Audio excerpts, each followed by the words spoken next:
ایمان بنتا ہے، لیکن کلمہ حق جب ظالم اور جابر بادشاہ کے سامنے کہا جائے تو سب سے بڑا ثواب اور جہاد جتنا ثواب ہے۔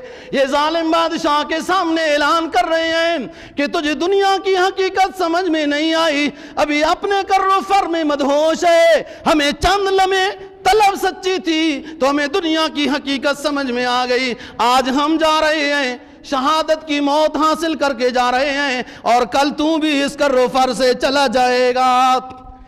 بہرحال اس نے سزائیں دی، اور جو چمچے چیلے تھے وہ فرعون کے قریب ہو گئے کہ آپ نے بادشاہ سلامت ان بنی اسرائیلیوں کو کھلی چھٹی دی ہوئی ہے اور یہ سر پر چڑھتے جا رہے ہیں، پہلے یوں تبلیغ کی، آج یوں مناظرے میں جیت گئے، کل کچھ اور ہوگا۔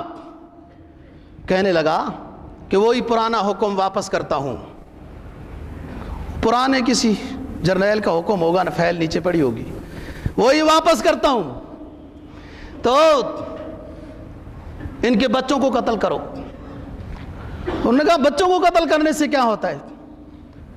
بہرحال حضرت موسیٰ علیہ السلام کو بات پتہ چلی۔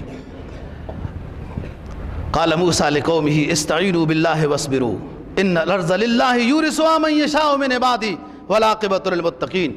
اپنے ساتھیوں کو سمجھایا پریشان نہ ہونا، یہ اللہ کی زمین ہے، اللہ جس کو چاہتا ہے اس کو وارث بنا دیتا ہے، ان قریب آپ کو وارث بنائے گا، پریشان نہ ہونا۔ قال فرعون ذرونی اقتل موسیٰ والجدع ربہ۔ فرعون متکبرانہ انداز میں یہ کہنے لگا کہ مجھے اجازت دو، ایک انداز ہوتا ہے نا گفتگو کا، مجھے اجازت دو، اقتل موسیٰ والجدع ربہ، میں موسیٰ علیہ السلام کو علیہ باللہ قتل کرتا ہوں، اور وہ اپنے رب کو بلانا چاہے تو بلا لے۔ حضرت موسیٰ علیہ السلام کو جب بات پتہ چلی، انی عذت برب العالمین، اللہ سے پناہ چاہیے، اس متکبر بے ایمان کے مقابلے میں اللہ میری حفاظت فرما۔ اللہ کا نظام ہے، جب اللہ تعالیٰ اپنے دین کی مدد کرنے پہ آتا ہے نا تو ایسی قدرت دکھاتا ہے انسان کے وہم و گمان بھی نہیں ہوتے۔ ایک شخص اس مشورے والی جگہ سے بھاگا موسیٰ علیہ السلام کو بتانے کے لیے، پہلے ان کے ساتھ مقابلہ کیا۔ جو جادوگر مسلمان ہوئے وہ اس کی کچھ قوم کے ہوں گے، کچھ اور وہاں پر کچھ اور لوگ بھی مسلمان ہو گئے تھے، 3 اس کے قریبی شخص مسلمان ہوئے۔ ایک وہ شخص جو حضرت موسیٰ علیہ السلام مدین کی طرف گئے تھے، اس وقت ایک مکہ مارا تھا کسی کو اور وہ شخص قتل ہو گیا تھا۔ تو جب موسیٰ علیہ السلام کے گرفتاری کے بارے میں فرعون نے آرڈر نامہ جاری کیا تھا، تو ایک شخص جس کو قرآن نے فرمایا نا وَجَاءَ مِنْ أَقْصَى الْمَدِينَةِ وَجَاءَ رَجُلٌ مِنْ أَقْصَى الْمَدِينَةِ يَسْعَىٰ قَالَ يَا مُوسَىٰ إِنَّ الْمَلَأَ يَقْتُلُونَ، کہ آپ کے بارے میں مشورہ ہوا ہے، آپ کو قتل کریں گے، اور میں آپ کو یہ مشورہ دیتا ہوں کہ آپ یہاں سے چلے جائیں۔ فخرج موسیٰ خائفا یترقب قال رب نجنی من القوم الظالمین۔ موسیٰ علیہ السلام چلے گئے اور رب سے دعا مانگی۔ وہ شخص بھی مسلمان تھا، اس کے خاندان کا تھا۔ دوسری وہ ان کی بیوی ہے فرعون کی جو مسلمان ہے، اور انشاءاللہ یہ موضوع جب آگے آئیں گے تو اس کے ایمان کی بات سامنے آئے گی کہ ایک عورت کتنی مضبوط ایمان والی ہوتی ہے اور کس ظالم اور جابر سرکش کی وہ بیوی ہے کہ وہ زندہ کیلیں لگا کے دیواروں کے ساتھ کھڑا کر دیتا تھا، انگاروں میں ڈالتا تھا، لیکن اس نے کہا جو بھی کرو، بات آئے گی انشاءاللہ۔ تیسرا یہ شخص ہے، جب فرعون نے کہا مجھے اجازت دو، خیر اس کا نام لکھا ہے واللہ عالم، کہنے لگا مجھے اجازت دو، میں جا کے موسیٰ کو خود قتل کرتا ہوں، کراتا ہوں قتل، اور یہ پھر بلا لے اپنے رب کو۔ یہ شخص فرعون کے اس کابینہ میں بیٹھا ہوا فوراً سامنے کہنے لگا کہ یہ بات آپ غلط کر رہے ہیں اور یہ غلط فیصلہ ہے، آپ اس شخص کو کتنا انعام دیں گے جو اتنے بڑے ظالم اور جابر بادشاہ کی کابینہ کا ہو کر بادشاہ نے جب غلط فیصلہ کیا تو سامنے کھڑا ہو گیا۔ ہمارے بادشاہ کتنے فیصلے کرتے رہتے ہیں، ایک بھی کوئی نہیں استعفیٰ دینے والا نکلتا۔ اس ظالم جابر بادشاہ کے سامنے وہ کھڑا ہو گیا۔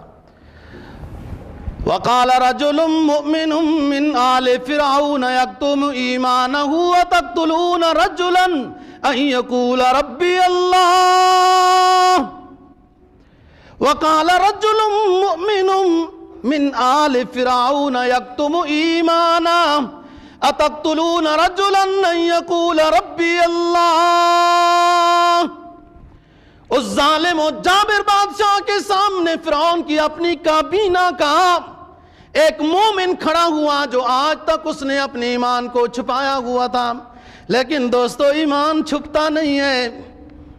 حضرت بلال رضی اللہ تعالیٰ عنہ کو جب امیہ ظلم و ستم کا نشانہ بناتا تھا، مکہ کی سخت ریت پر لٹا کر اوپر سلیں پتھر کی رکھ دیتا تھا. حضرت بلال رضی اللہ تعالیٰ عنہ اونچی آواز کے ساتھ بھی یہی کہتے تھے، اللہ احد اللہ الصمد لا الہ الا اللہ محمد الرسول اللہ.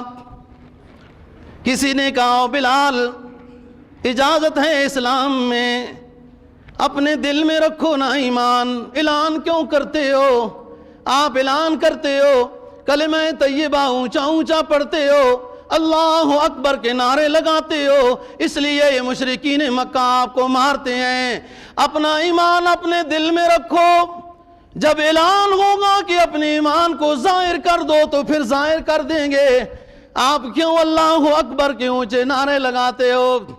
بلال نے کہا او دوستو یہ کتنا ظلم کریں گے، میں دیکھنا چاہتا ہوں یہ کریں ظلم، لیکن میں اگر اس کو چھپانا چاہوں، اللہ کی توحید کو اگر چھپانا چاہوں، کلمہ طیبہ کو اپنے پیٹ میں روکنا چاہوں تو روک نہیں سکتا ہوں، یہ خود نکلتا ہے. وقال رجل مؤمن، وہ بھی مومن بڑے عرصے سے اپنے ایمان کو چھپائے بیٹھا تھا، فرعون کی کابینہ میں تھا، اب ایمان چھپتا نہیں ہے. ایک موڑ ایسی آتی ہے دوستو ایمانی مقام میں، ایک موڑ ایسی آتی ہے وہ چھپ نہیں سکتا. اتنا ظلم ایمان والا برداشت نہیں کر سکتا. وہ فرمایا قرآن نے وقال رجل مؤمن من آل فرعون یکتم ایمانا اتقتلون رجلا ان یقول ربی اللہ. فرعون کی آنکھوں میں آنکھیں ڈال کر دائیں ہاتھ کی شہادت کی انگلی اس طرف کر کے کہنے لگا تم کیا اس شخص کو قتل کرنا چاہتے ہو جو اس کا جرم یہ ہے کہ وہ کہتا ہے میرا رب اللہ ہے، اس لیے قتل کرتے ہو. وَجَاءَكُمْ بِالْبَيِّنَاتِ، تمہارے پاس وہ دلائل لے کر آیا ہے. فَإِن يَكُ كَاذِبًا فَعَلَيْهِ كَذِبُ، اگر وہ بالفرض والمال جھوٹا نہیں لیکن جھوٹا ہے بقول تمہارے، فَعَلَيْهِ كَذِبُ وَإِن يَكُ صَادِقًا يُصِبْكُمْ بَعْضُ الَّذِي يَعِدُكُمْ، اور اگر وہ سچا ہے اور واقعتاً سچا ہے تو وہ جو باتیں کہہ رہا ہے کہ اللہ کے عذاب آئے گا سرکشوں پر، نافرمانوں پر، کافروں پر، بت پرستوں پر، اللہ کے باغیوں پر عذاب آئے گا تو پھر وہ ہو کر رہے گا. قتل کیوں کرتے ہو؟ انشاءاللہ باقی بات بعد میں کریں گے. اللہ تعالیٰ دین کی سمجھ اور عمل کی توفیق نصیب فرمائے.